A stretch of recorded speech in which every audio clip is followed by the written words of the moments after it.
यात्रेने नाही, यात्रेला मुद्द्याने उत्तर देणार. यात्रेची आणि यात्रा काढण्याची मनोबली तर आमची आहे.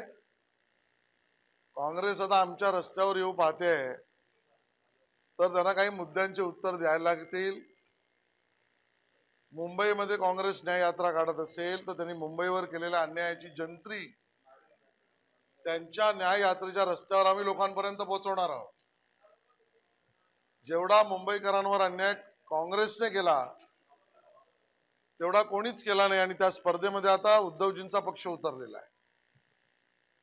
आणि काँग्रेसच्या न्याय यात्रेत जाताना लोक त्यांच्या समोर त्यांच्यावर झालेल्या अन्यायांची जंत्री आणि यादी वाचणार आहेत, ज्यामध्ये खटाखट 1,00,000 रुपये दर महिना येणार होते ते कुठे गेले प्रश्न विचारणार आहेत आम्ही. प्रश्न हा उपस्थित होणार आहे मुंबईकरांच्या वतीने. तुम्ही खोटं बोलून मतं घेतलीत. संसदेचं अधिवेशन त्या ठिकाणी सुरू झालं, संपलं, पण संविधान आणि संविधानाच्या विषयात तोंडातून तुम्ही ब्र काढला नाहीत. कारण काय? खोटं का बोललात? प्रश्न उपस्थित होणार आहे. प्रश्न उपस्थित हा होणार आहे की मुंबई आता हिरवा पलावळीच्या तोंडात घालण्याचा घाट काँग्रेसने घातलाय, तो प्रश्न उपस्थित होणार आहे.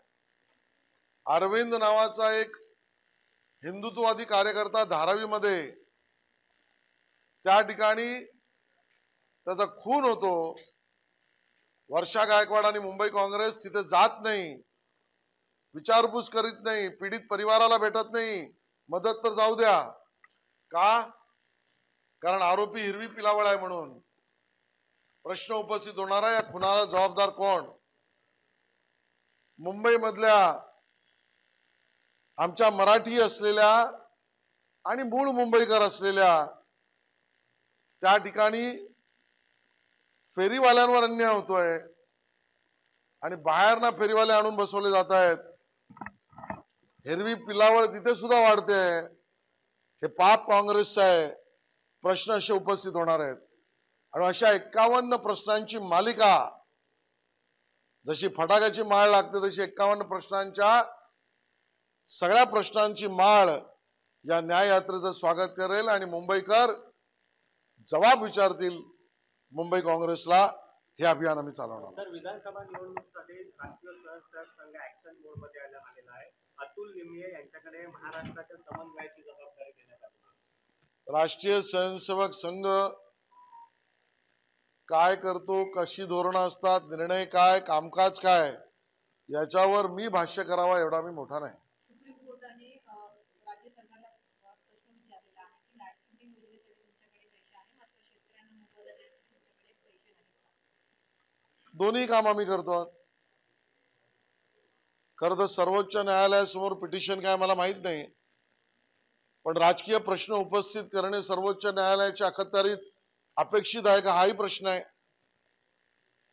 आणि म्हणून शेतकऱ्यांनाही मदत आणि लाडकी बहीण योजनेचंही कार्यान्वित गती करणं दोन्ही आम्ही करतो आहोत. पण आमच्या लाडक्या बहिणींना काहीतरी मिळतंय म्हटल्यावर जी काही जळफळाट हा महाराष्ट्र विकास आघाडीचा होतोय ते आता जनतेसमोर येत आहे.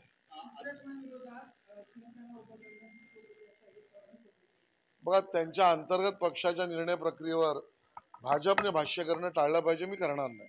असं म्हणतात की जेव्हा जेव्हा मी संसदेमध्ये एखादे मुद्दे उपस्थित करते तेव्हा माझ्या पतीला इन्कम टॅक्सची असेल, ईडीची असेल, याची सत्य माहिती मला नाही, पण कदाचित असंही असू शकेल जेव्हा जेव्हा एखादं पाप त्यांचे पती करत असतील त्याच वेळेला त्या बोलत असतील संसदेत. संजय राऊत असं म्हणतात की ज्या सुरक्षा दिल्या जातात पोलिसांच्या संदीप मुंडे असेल, भाजपवर असेल, ते लोकसभेमध्ये पडले तरी देखील त्यांच्यावर आहे सरकार सुरक्षेच्या माध्यमातून खर्च करताना पाहायला मिळतं. मला वाटतं संजय राऊत आतापर्यंत बेताल्लुक बोलतात असं वाटलं होतं, बेमतलब बोलतात असं वाटलं होतं, पण संजय राऊत आता बालिशपणाचे खाली गेलेले आहेत आणि म्हणून या बालिश प्रश्नांना उत्तर द्यावे असे प्रश्नच नाही. आणि म्हणून कदाचित महाराष्ट्रातील जनतेने यांना सत्तेमध्ये कधी आणलं नाही, आल्यानंतर चुकून ठेवलं नाही. कारण ज्या ज्या पद्धतीने सुरक्षा आवश्यक असलेल्या नेत्यांना दिली जाते, त्यांचे निकष, त्यांच्या बैठका, त्यांचे रिव्ह्यू हे पोलिसांच्या एका बोर्डासमोर होत असतात. आणि एवढ्याची माहिती संजय राऊत यांना नसेल तर त्यांनी खासदारकीचा राजीनामा द्यावा आणि रामभाऊ म्हाळगी प्रबोधिनीमध्ये नागरिक शास्त्राचा अभ्यास करण्यासाठी स्कॉलरशिप घ्यावी. दिवाळीनंतर विधानसभा निवडणूक होणार आहे. विरोधकांचा कधी येऊ दे, दिवाळीच्या आधी होऊ दे, दिवाळीच्या नंतर होऊ दे, विजयाची माळ महायुतीचीच असेल. सर एकीकडे लाडकी बहीण योजनेसंदर्भात तुम्ही अहो पण तुम्ही इथे घाबरता कशाला?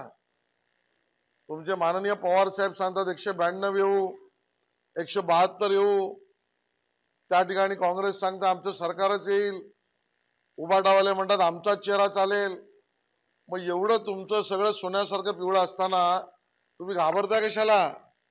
म्हणजे आयदर तुम्ही म्हणताय सत्य नाही किंवा तुमच्या घाबराटीच्या मागे तुमचा पराभव तुम्हाला दिसतोय, हे तरी स्पष्ट आहे. सर एकीकडे लाडकी बहीण योजनेसंदर्भात सरकारचे मंत्री असतील किंवा नेते असतील ठिकठिकाणी जो प्रचार प्रसार आपल्याला मात्र रवी राणा यांनी वेगळंच वक्तव्य केलेलं आहे की लाडकी बहीण नाही, वक्तव्य काय मला पूर्ण माहित नाही, पण ही योजना माझ्या माता भगिनींच्या सेवेसाठी आहे.